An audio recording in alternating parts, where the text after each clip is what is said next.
নমস্কাৰ সকলোকে স্বাগতম জনাইছো আমাৰ চেনেলৰ অন্য এটা নতুন ভিডিঅ'লৈ আৰু আজি ভিডিঅ'ৰ প্ৰথম কোৱেশ্চনটো হ'ল কোনটো মন্ত্ৰণালয়ে প্ৰেৰণা নামৰ কাৰ্যসূচী উদ্বোধন কৰিছে কি কৰিছে কোনটো মন্ত্ৰণালয়ে প্ৰেৰণা নামৰ কাৰ্যসূচী উদ্বোধন কৰিছে শুদ্ধ উত্তৰ হ'ব অপচন এ মিনিষ্ট্ৰী অফ এডুকেশ্যন শিক্ষা মন্ত্ৰণালয়ে ইয়াৰ পিছৰ কোৱেশ্চন ভাৰতীয় জীৱন বীমা নিগমৰ মুখ্য কাৰ্যালয় ক'ত অৱস্থিত ভাৰতীয় জীৱন বীমা নিগমৰ মুখ্য কাৰ্যালয় ক'ত অৱস্থিত শুদ্ধ উত্তৰ হ'ব অপচন এ মুম্বাই ইয়াৰ পিছৰ কোৱেশ্চন কোনটো ভাৰতৰ আটাইতকৈ পুৰণি শোধনাগাৰ কি হৈছে কোনটো ভাৰতৰ আটাইতকৈ পুৰণি শোধনাগাৰ শুদ্ধ উত্তৰ হ'ব অপচন ডি ডিগবৈ ভাৰতৰ আটাইতকৈ পুৰণি শোধনাগাৰটোৰ নাম হ'ল ডিগবৈ ইয়াৰ পিছৰ কোৱেশ্চন ভাৰতে কিমানখন দেশৰ লগত স্থল সীমা ভাগ কৰে কি হৈছে ভাৰতে কিমানখন দেশৰ লগত স্থল সীমা ভাগ কৰে শুদ্ধ উত্তৰ হ'ব অপচন এ 7 ভাৰতে 7খন দেশৰ লগত স্থল সীমা ভাগ কৰে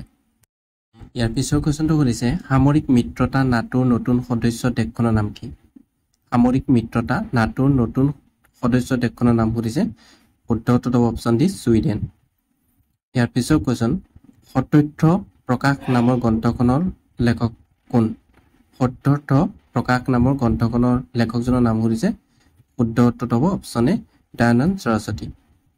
ইয়াৰ পিছৰ কোৱেশ্চন গৰ্ডল ইজ লোকেটেড ইন গৰ্ডল ক'ত অৱস্থিত কি হৈছে গৰ্ডল ক'ত অৱস্থিত বুলি সুধিছে শুদ্ধ উত্তৰ তেজপুৰ অপচন চি ইয়াৰ পিছৰ কোৱেশ্চন মাটিকালি হিচাপত ভাৰত পৃথিৱীৰ ভিতৰত কিমান নম্বৰত আছে মাটিকালি হিচাপত ভাৰত পৃথিৱীৰ ভিতৰত কিমান নম্বৰত আছে সুধিছে শুদ্ধ উত্তৰ হ'ব 7 সপ্তম নম্বৰত আছে ইয়াৰ পিছৰ কোৱেশ্চন ৰাষ্ট্ৰীয় উদ্ভিদ উদ্যানখন ক'ত অৱস্থিত the national botanical garden is located চন্দ্ৰ হ'ব অপচন এ কলকাতা ৰাষ্ট্ৰীয় উদ্ভিদ উদ্যানখন কলকাতাত অৱস্থিত ইয়াৰ পিছৰ কোৱেশ্চন বৰ্তমান অসমৰ পৰিবহণ মন্ত্ৰী কোন কি হৈছে who is the current transport minister of Assam শুদ্ধ উত্তৰ হ'ব অপচন বি পৰিমল শুক্লবৈদ্য ইয়াৰ পিছৰ কোৱেশ্চন অসমৰ কোনখন জিলাত পাঁচ পীৰ দৰগাহ অৱস্থিত কি হৈছে অসমৰ কোনখন জিলাত পাঁচ পীৰ দৰগাহ অৱস্থিত শুদ্ধ উত্তৰ হ'ব অপচন বি ধুবুৰী অসমৰ ধুবুৰী জিলাত পাঁচ পীৰ দৰগাহ অৱস্থিত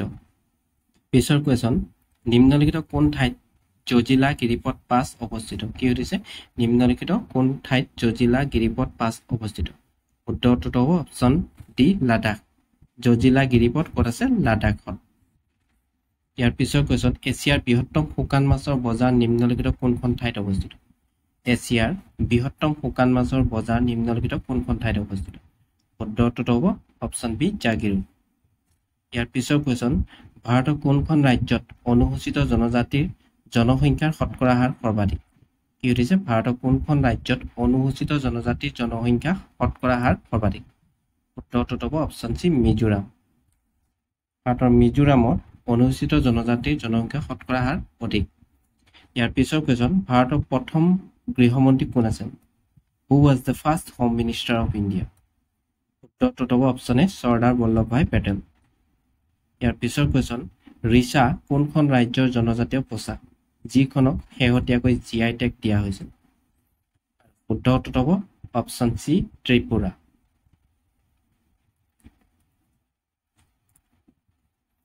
পৰৱৰ্তী কোৱেশ্চন অসমৰ বৃহত্তম চাহ বাগিচাখনৰ নাম কি সুধিছে অসমৰ বৃহত্তম চাহ বাগিচাখনৰ নাম সুধিছে শুদ্ধ উত্তৰ হ'ব অপচন এ মোহনবাৰী চাহ বাগিচা ইয়াৰ পিছৰ কোৱেশ্চন জনসংখ্যাৰ ভিত্তিত অসমৰ বৃহৎ জনজাতি গোট কোনটো জনসংখ্যাৰ ভিত্তিত অসমৰ বৃহৎ জনজাতীয় গোট কোনটো বুলি সুধিছে শুদ্ধ উত্তৰ হ'ব অপচন এ বড়োসকল ইয়াৰ পিছৰ কোৱেশ্চন মানাহ ৰাষ্ট্ৰীয় উদ্যান কি জন্তুৰ বাবে বিখ্যাত কি সুধিছে মানাহ ৰাষ্ট্ৰীয় উদ্যানখন কি জন্তুৰ বাবে বিখ্যাত শুদ্ধ উত্তৰ হ'ব অপচন বি টাইগাৰ ইয়াৰ পিছৰ কোৱেশ্চন নেশ্যনেল হেল্থ অথৰিটি কোনখন ৰাজ্যত প্ৰথম Ayushman Bharat digital mission microsite উদ্বোধন কৰিছে শুদ্ধ উত্তৰ হ'ব অপচন ডি মিজোৰামত উদ্বোধন কৰিছে নেক্সট কোৱেশ্চন অসমৰ কোনখন জিলাত বুঢ়ী গোসানী দেৱালয় অৱস্থিত কি সুধিছে অসমৰ কোনখন জিলাত বুঢ়ী গোসানী দেৱালয় অৱস্থিত শুদ্ধ উত্তৰ হ'ব অপচন চি যোৰহাট ইয়াৰ পিছৰ কোৱেশ্যন হয়গ্ৰীৱ মাধৱ মন্দিৰ হাজোৰ কোন পাহাৰত অৱস্থিত কি সুধিছে হয়গ্ৰীৱ মাধৱ মন্দিৰ হাজোৰ কোন পাহাৰত অৱস্থিত বুলি সুধিছে শুদ্ধ উত্তৰটো হ'ব অপশ্যন ডি মণিকোট পাহাৰ ইয়াৰ পিছৰ কোৱেশ্যন যাদৱ পায়েঙৰ একক প্ৰচেষ্টাত গঢ় লৈ উঠা বনাঞ্চলখনৰ নাম কি কি সুধিছে যাদৱ পায়েঙৰ একক প্ৰচেষ্টাত গঢ় লৈ উঠা বনাঞ্চলখনৰ নাম সুধিছে শুদ্ধ উত্তৰটো হ'ব অপশ্যন চি মলাই বনাঞ্চল ইয়াৰ পিছৰ কোৱেশ্যন অসমৰ কোনখন ঠাইক উত্তৰ পূবৰ দুৱাৰমুখ বুলি কোৱা হয় কি সুধিছে অসমৰ কোনখন ঠাইক উত্তৰ পূবৰ দুৱাৰমুখ বুলি কোৱা হয় শুদ্ধ উত্তৰটো হ'ব অপশ্যন বি গুৱাহাটী ইয়াৰ পিছৰ কোৱেশ্যন 1897 চনৰ বিধ্বংসী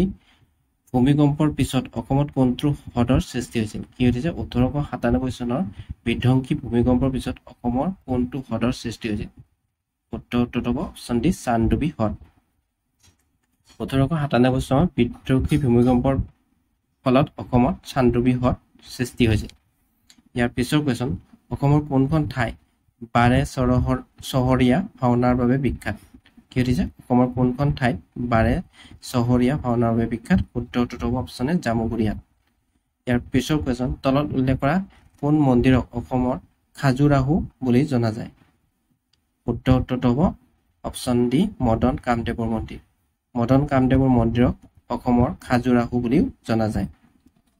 কিন্তু কোনখন ঠাইক অসমৰ পিৰামিড বুলি জনা যায় নিম্নলিখিত কোনখন ঠাইক অসমৰ পিৰামিড বুলি জনা যায় বুলি সুধিছে শুদ্ধ উত্তৰটো হ'ব অপশ্যন এ চৰাইদেউ অসমৰ পিৰামিড বুলিও জনা যায় ইয়াৰ পিছৰ কোৱেশ্যন সাহিত্য অকাডেমী বঁটা প্ৰাপ্ত প্ৰথম অসমীয়া কাব্যগ্ৰন্থ বনফুলৰ ৰচক কোন কি সুধিছে সাহিত্য অকাডেমী বঁটা প্ৰাপ্ত প্ৰথম অসমীয়া কাব্যগ্ৰন্থ বনফুলৰ ৰচক কোন শুদ্ধ উত্তৰটো হ'ব অপশ্যন চি যতীন্দ্ৰনাথ দুৱৰা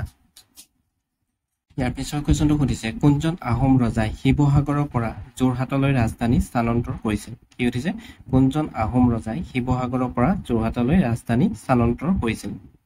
শুদ্ধ উত্তৰটো হ'ব অপশ্যন ডি গৌৰীনাথ সিংহ ইয়াৰ পিছৰ কুৱেশ্যন নৱগ্ৰহ মন্দিৰ কোন পাহাৰত অৱস্থিত কি সুধিছে নৱগ্ৰহ মন্দিৰ কোন পাহাৰত অৱস্থিত শুদ্ধ উত্তৰটো হ'ব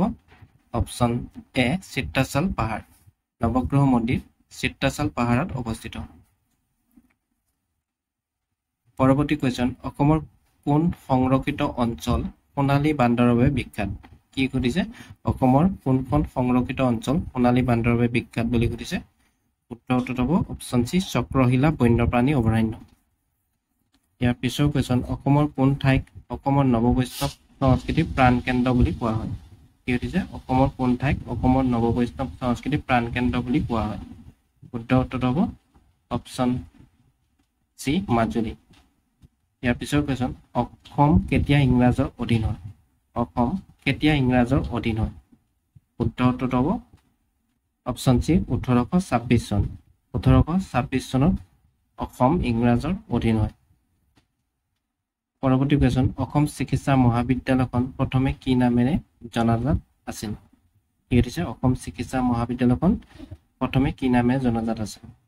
শুদ্ধ উত্তৰটো হ'ব option D Barry white medical school অসমৰ প্ৰথম চিকিৎসা মহাবিদ্যালয়খন বেৰী হোৱাইট মেডিকেল স্কুল নামেৰে জনাজাত আছিল পৰৱৰ্তী কুৱেশ্যন অসমত কোনজন ৰজাই প্ৰথম মাটি জৰীপ প্ৰথাৰ প্ৰচলন কৰিছিল কি সুধিছে অসমত কোনজন ৰজাই প্ৰথম মাটি জৰীপ প্ৰথাৰ প্ৰচলন কৰিছিল শুদ্ধ উত্তৰটো হ'ব অপশ্যন এ গদাধৰ সিংহ ইয়াৰ পিছৰ কুৱেশ্যন অসমৰ কোনখন ৰাষ্ট্ৰীয় উদ্যানক ক্ষুদ্ৰ কাজিৰঙা বুলিও কোৱা হয় অসমৰ কোনখন ৰাষ্ট্ৰীয় উদ্যানক ক্ষুদ্ৰ কাজিৰঙা বুলি কোৱা হয় শুদ্ধ উত্তৰটো হ'ব অপশ্যন চি ওৰাং ৰাষ্ট্ৰীয় উদ্যানক ক্ষুদ্ৰ কাজিৰঙা বুলিও জনা যায় ইয়াৰ পিছৰ কুৱেশ্যন অসমৰ কোনখন জিলাত প্ৰতি বছৰে জোনবিল মেলা অনুষ্ঠিত হয় কি সুধিছে অসমৰ কোনখন জিলাত প্ৰতি বছৰে জোনবিল মেলা অনুষ্ঠিত হয় শুদ্ধ উত্তৰটো হ'ব অপশ্যন বি মৰিগাঁও ইয়াৰ পিছৰ কুৱেশ্যন অসমৰ কোন ঠাইত মৰাপাটৰ কল আছে কি সুধিছে অসমৰ কোন ঠাইত মৰাপাটৰ কল আছে শুদ্ধ উত্তৰটো হ'ব অপশ্যন ডি শিলঘাট অসমৰ শিলঘাটত মৰাপাটৰ কল আছে পৰৱৰ্তী কুৱেশ্যন অসমৰ প্ৰথম জুইশালা কাৰখানা কোন জিলাত স্থাপন কৰা হৈছে অসমৰ প্ৰথম জুইশালা কাৰখানা কোন জিলাত স্থাপন কৰা হৈছে বুলি সুধিছে শুদ্ধ উত্তৰটো হ'ব অপশ্যন এ ধুবুৰী ইয়াৰ পিছৰ কুৱেশ্যন অসমীয়া সাহিত্য জগতত ভাঙনি কোঁৱৰ হিচাপে কাক জনা যায় অসমীয়া সাহিত্য জগতত ভাঙনি কোঁৱৰ হিচাপে কাক জনা যায় শুদ্ধ উত্তৰটো হ'ব অপশ্যন এ আনন্দ চন্দ্ৰ আগৰৱালা আনন্দ চন্দ্ৰ আগৰৱালাক ভাঙনি কোঁৱৰ হিচাপেও জনা যায় ইয়াৰ পিছৰ কুৱেশ্যনটো সুধিছে অসমৰ কোনখন চহৰত ভৈৰৱী মন্দিৰ অৱস্থিত কি সুধিছে অসমৰ কোনখন চহৰত ভৈৰৱী মন্দিৰ অৱস্থিত আৰু শুদ্ধ উত্তৰটো হ'ব অপশ্যন বি তেজপুৰ অসমৰ তেজপুৰ চহৰত ভৈৰৱী মন্দিৰ অৱস্থিত ইয়াৰ পিছৰ কুৱেশ্যন অসম দিৱস is celebrated every year on প্ৰতি বছৰে কোন তাৰিখে অসম দিৱস পালন কৰা হয় আৰু শুদ্ধ উত্তৰটো হ'ব অপশ্যন বি 2 ডিচেম্বৰ তাৰিখে অসম দিৱস পালন কৰা হয় পিছৰ কুৱেশ্যন বৰ্তমান অসমৰ ৰাজ্যপাল গৰাকীৰ নাম কি কি সুধিছে বৰ্তমান অসমৰ ৰাজ্যপাল গৰাকীৰ নাম সুধিছে শুদ্ধ উত্তৰটো হ'ব অপশ্যন বি গোলাপ চান্দ কাটাৰিয়া ইয়াৰ পিছৰ কুৱেশ্যনটো সুধিছে কোন চুলতানে আলাই দৰৱাজা নিৰ্মাণ কৰিছিল কি সুধিছে কোন চুলতানে আলাই দৰৱাজা নিৰ্মাণ কৰাইছিল শুদ্ধ উত্তৰটো হ'ব অপশ্যন চি আলাউদ্দিন খিলজী বখতিয়াৰ খিলজীয়ে কেতিয়া অসম আক্ৰমণ কৰিছিল কি সুধিছে বখতিয়াৰ খিলজীয়ে কেতিয়া অসম আক্ৰমণ কৰিছিল শুদ্ধ উত্তৰটো হ'ব অপশ্যন বি 1206 খ্ৰীষ্টাব্দত ইয়াৰ পিছৰ কুৱেশ্যন কলিকতা বিশ্ববিদ্যালয়ত কেতিয়া অসমীয়া বিভাগ স্থাপন কৰা হৈছিল কি সুধিছে কলিকতা বিশ্ববিদ্যালয়ত কেতিয়া অসমীয়া বিভাগ স্থাপন কৰা হৈছিল শুদ্ধ উত্তৰটো হ'ব অপশ্যন এ 1938 চনত ইয়াৰ পিছৰ কুৱেশ্যন শেষ আহোম স্বৰ্গদেৱ কোন আছিল আহোমৰ শেষজন স্বৰ্গদেৱৰ নাম সুধিছে শুদ্ধ উত্তৰটো হ'ব অপশ্যন ডি পুৰন্দৰ সিংহ ইয়াৰ পিছৰ কুৱেশ্যন জ্যোতিপ্ৰসাদ আগৰৱালাৰ দ্বাৰা পৰিচালিত দ্বিতীয়খন চলচ্চিত্ৰৰ নাম কি আছিল কি সুধিছে জ্যোতিপ্ৰসাদ আগৰৱালাৰ পৰিচালিত দ্বিতীয়খন চলচ্চিত্ৰৰ নাম সুধিছে শুদ্ধ উত্তৰটো হ'ব অপশ্যন বি ইন্দ্ৰমালতী আৰু এইখন মুক্তি পাইছিল 1939 চনত ইয়াৰ পিছৰ কুৱেশ্যন মামণি ৰয়ছম গোস্বামীয়ে কোনখন উপন্যাসৰ বাবে সাহিত্য একাডেমী বঁটা লাভ কৰিছিল কি সুধিছে মামণি ৰয়ছম গোস্বামীয়ে কোনখন উপন্যাসৰ বাবে সাহিত্য একাডেমী বঁটা লাভ কৰিছিল বুলি সুধিছে শুদ্ধ উত্তৰটো হ'ব অপশ্যন এ মামৰে ধৰা তৰোৱাল ইয়াৰ পিছৰ কুৱেশ্যন 1858 চনৰ 26 ফেব্ৰুৱাৰীত মণিৰাম দেৱানৰ সৈতে কাক ফাঁচি দিয়া হৈছিল আৰু ইয়াৰ শুদ্ধ উত্তৰটো হ'ব অপশ্যন বি পিয়লি বৰুৱা 1858 চনৰ 26 ফেব্ৰুৱাৰীত মণিৰাম দেৱানৰ লগতে পিয়লি বৰুৱাকো ফাঁচি দিয়া হৈছিল ইয়াৰ পিছৰ কুৱেশ্যন আহোমৰ প্ৰথম ৰাজধানী ক'ত আছিল কি সুধিছে আহোমৰ প্ৰথম ৰাজধানীখনৰ নাম সুধিছে শুদ্ধ উত্তৰটো হ'ব অপশ্যন চি চৰাইদেউ ইয়াৰ পিছৰ কুৱেশ্যন মোৱামৰীয়া বিদ্ৰোহক আৰু কি নামেৰে জনা যায় কি সুধিছে মোৱামৰীয়া বিদ্ৰোহক আন কি নামেৰে জনা যায় শুদ্ধ উত্তৰটো হ'ব অপশ্যন বি চেকনি কোবোৱা ৰণ পিছৰ কুৱেশ্যন হয়গ্ৰীৱ মাধৱ মন্দিৰ হাজোৰ কোন পাহাৰত অৱস্থিত কি সুধিছে হয়গ্ৰীৱ মাধৱ মন্দিৰ হাজোৰ কোন পাহাৰত অৱস্থিত বুলি সুধিছে শুদ্ধ উত্তৰটো হ'ব অপশ্যন ডি মণিকোট পাহাৰ